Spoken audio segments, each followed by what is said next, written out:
આપડે એક જગ્યાએ હગું કેતા હતા આપડે પેલો છોકરો જોવા જઈએ ઘણા ને આપડે તે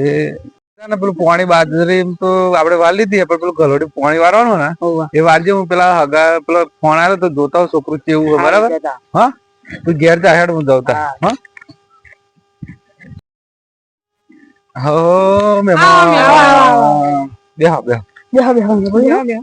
જો તમે પેલું છોકરાની વાત કરેલી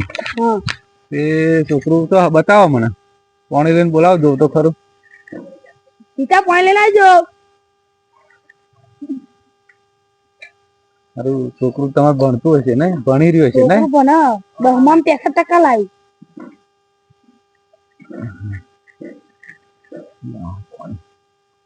રેડો બસ બસ આમ એક પાવ ભરે છોકરા એક પાવ ભરે મહેમાન આવે એટલે અમને ઉપર આવવાનું કરી હારું આ છોકરું તો જાણું લાગે હે તમે ખોટું કેમ બોલો હો એટલે ઉમ્મા ને એમ હા મને લાગે આ હાથમાં આઠમાં જાય એવું લાગે હે આ નાનો છોકરાનો હગો નહીં કરાવવાનો એને ભણાવવાનો 12મું ભણાવવાનો કોલેજ ભણાવવાનો અને એને મતે કમાતો થાય પછી એના સંબંધ કરવાનો પછી પરણાવવાનો જો તમે અત્યારે પરણાવી દો તો એમના છોકરાના ખર્ચા આપડે ઉપાડવાના જો હજી એવા કમાય ના એમના ખર્ચા એમના આપડે ઉપાડવાના એટલે એક જ નિયમ રાખવાનો છોકરો ભણે કોલેજ જાય કોલેજ કરવી તો કરે નોકરી ધંધો કરે પછી જ પરણાવવાનો અને આગળ તમે આવું ખોટું બોલીને જેનો છોકરો બધા કેટલું આગળ કેટલું હેડીને આવવું પડ્યું અત્યારે સાધન નહીં મળતો લે છોકરા આ છોકરા હજુ એની ઉંમર હે હજુ તો લખોટી જેવડીને તમે